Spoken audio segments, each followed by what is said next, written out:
The $140 box of lettuce. Let's have a look.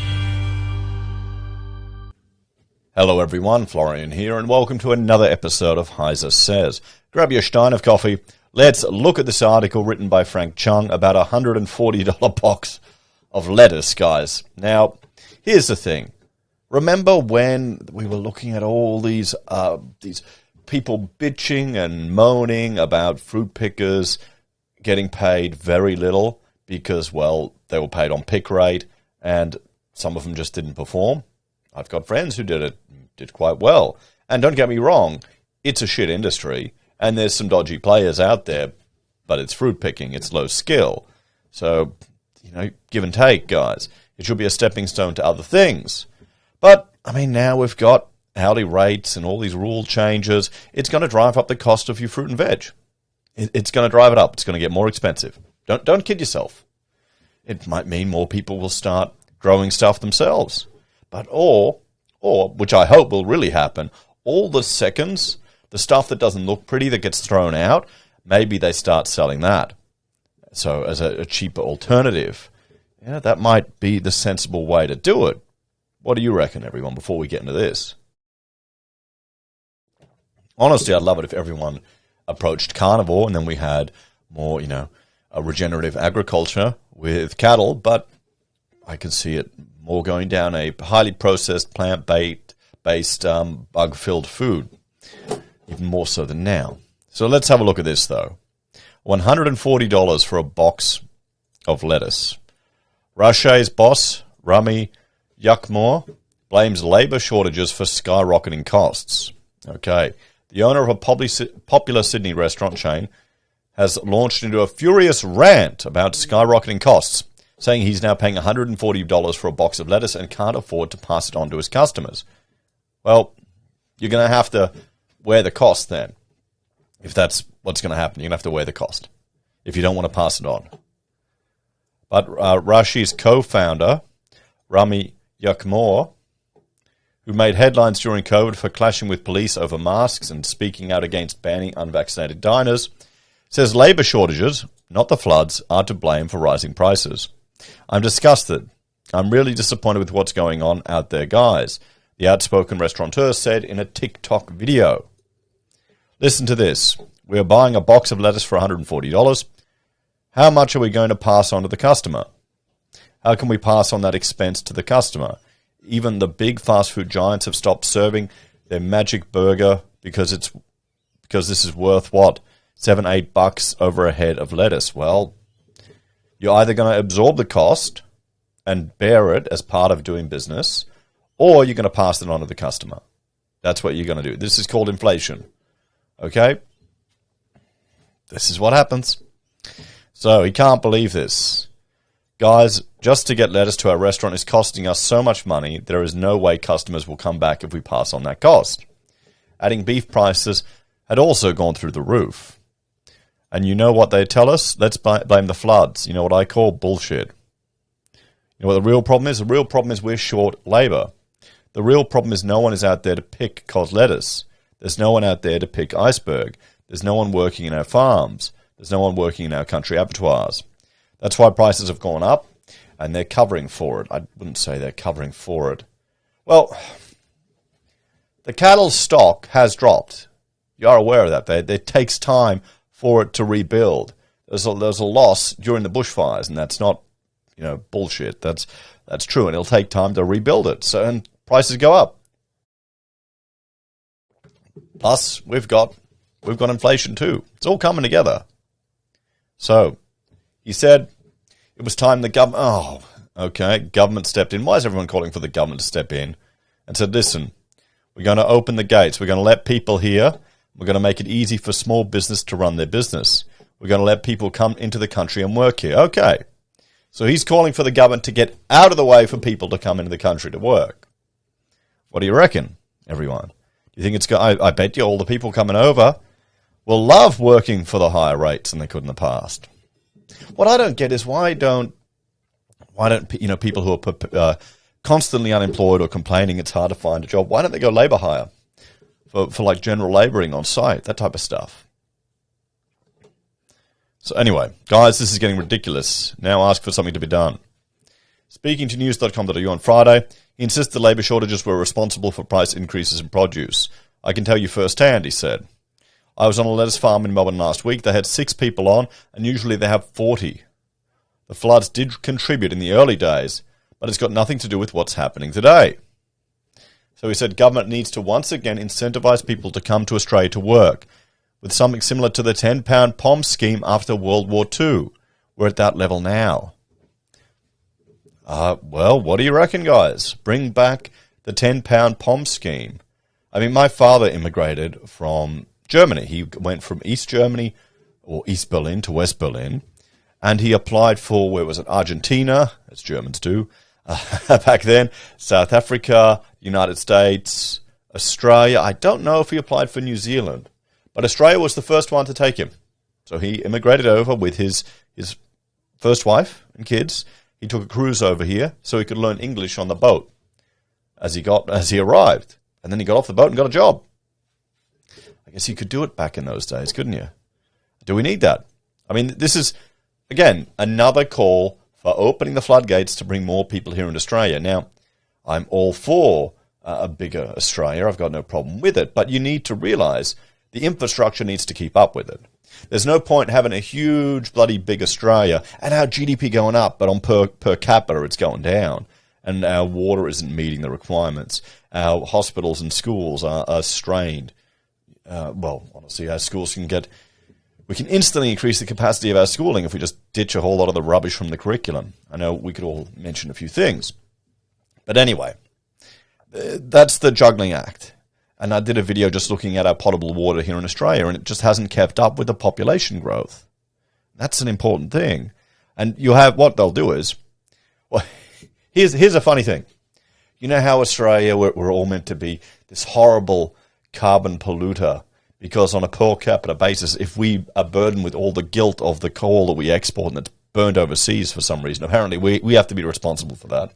If we invite more people to Australia, take the population up to 100 million, then we'll be even better for the environment, won't it, on a per capita basis? Because we'll have so many more people to offset those coal exports. But, I'm sure you could power a civilization of that size with a bunch of solar panels and wind farms. Definitely. Anyway, I'm going off topic again. We need to make sure that any calls for migration are met with an understanding that infrastructure needs to be at the level to accommodate it. And we've already forgotten about the rental crisis? He said he believed border closures over the past 2 years had, of course, caused labour shortages, but that the issue was much broader. I think people just don't want to work, he said. Coming off the pandemic, people are struggling. Recruiters have previously warned Australia is grappling with a massive skills shortage as employers struggle to fill roles. Yeah, but we're talking fruit picking here. That's not a skills shortage. The issue is some of these farmers want you to live in their accommodation, and they charge you a bullshit amount of money for that. It's not all rosy. There's some real dodgy operators too in this game. I think people want to work, okay? Because that's the thing. Just going, oh, no one wants to work. But people don't want to work in shit jobs. And if anything, maybe coming out of the pandemic, it's the first time that people have had just to step back and to evaluate their lives and think, am I, working my ass off, killing myself, chasing this fantasy dream for nothing? Or maybe I want to take a different path in life. I don't know. We'll look at that in another video I've just released about Australians quitting quietly. Check that one out too.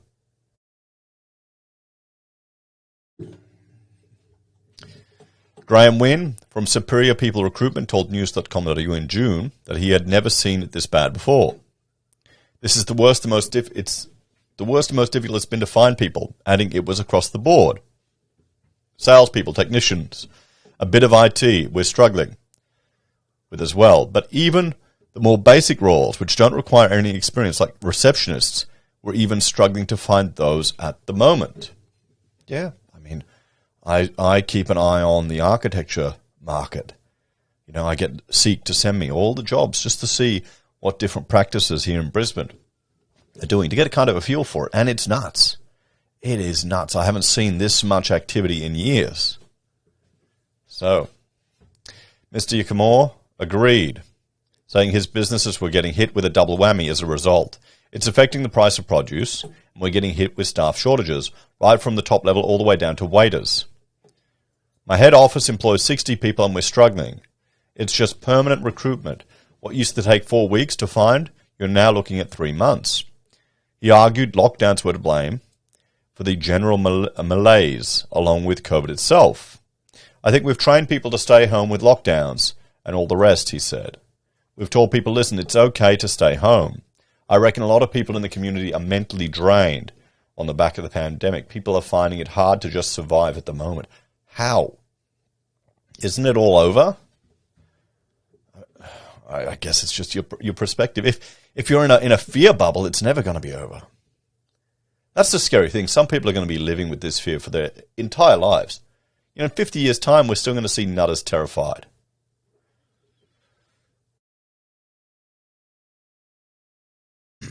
Oh, well. Prime Minister Anthony Albanese is coming under increased pressure from the states and business lobby to ramp up immigration to address lingering skills shortages after 2 years of COVID border closures. Last year, New South Wales government bureaucrats urged Premier Dominic Perrottet to push the federal government for an explosive World War II-style immigration surge that could bring in 2 million people over 5 years. Yeah, okay. 2 million people over 5 years in Brisbane, Sydney, and Melbourne. And most of them will be in Sydney and Melbourne.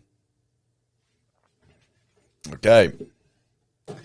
New South Wales Skills Minister Alistair Henskin last month called on the Albanese government to implement a significant acceleration of the nation's skilled migration program, the Australian reported. Why are they not talking? Okay, there's calls for this immigration, and yet we've got rents, very high levels. They're surging.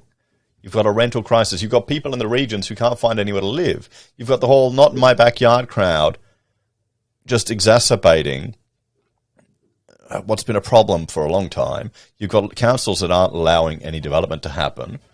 This is just gonna it's just gonna exacerbate the same bloody mess, isn't it? It just will. Why? I mean, did anyone think it'd be different voting Labor?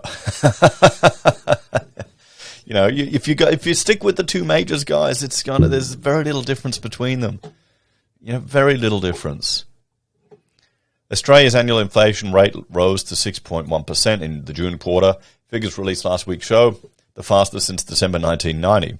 According to the ABS, the most significant contributors to the 1.8% rise in consumer prices over the quarter were new dwelling purchases, automotive fuel, and furnitures. Prices were also rises were seen across food and non-food grocery products, reflecting a range in price pressures, including supply chain disruptions and increased transport and input costs, the ABS said.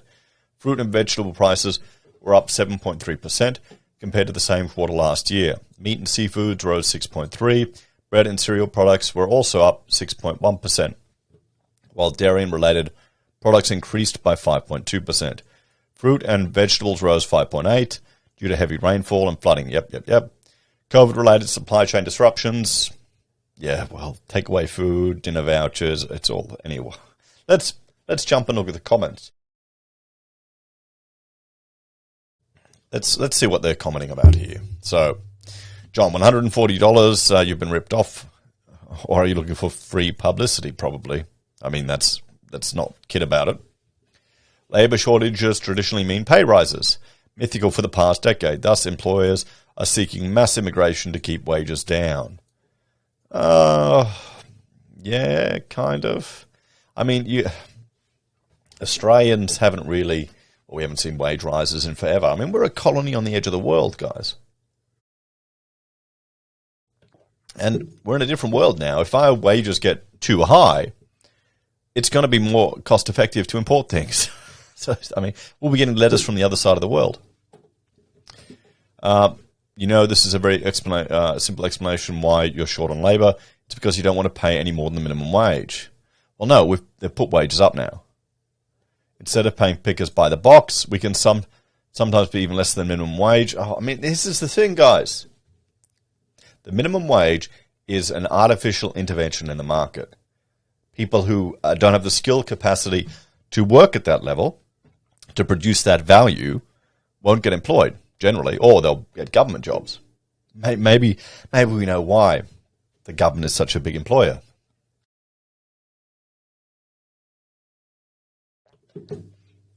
So, I have serious sympathy for businesses. I hope they go bust. Fantastic. Maybe if there weren't so many cafes and restaurants, those waiters, chefs, and baristas would be out picking lettuce. You're part of the problem, mate. Oh.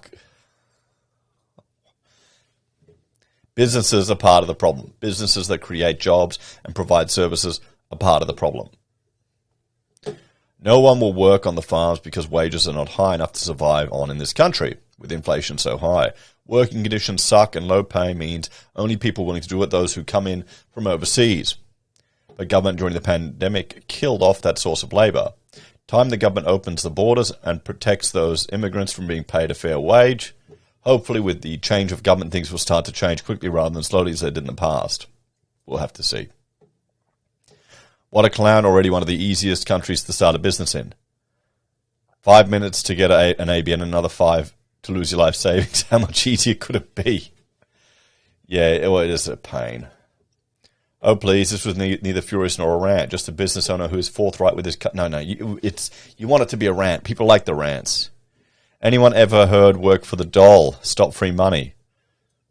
Maybe that's it. I'm enjoying the higher prices. Maybe Matt's a seller. Matt's a seller. So let's have a talk about this, guys. Once again, there seems to be more and more calls for... Let me fix up my shirt here. There we go. Well organised. It's the weekend. More and more calls for increased immigration here into Australia. Is everyone forgetting the rental crisis? I guess it doesn't matter, does it? Just have to kick the can down the road a bit further. And don't kid yourself, people will still want to come to Australia because it's an awesome country to live.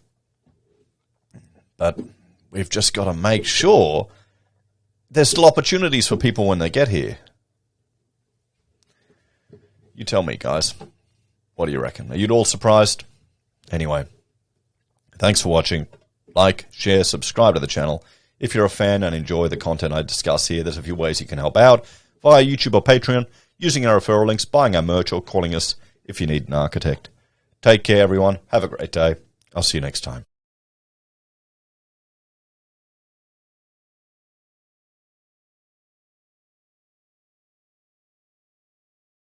Should just become carnivores. Make a good meat salad, then you don't need lettuce. It's such a bullshit fruit anyway, isn't it?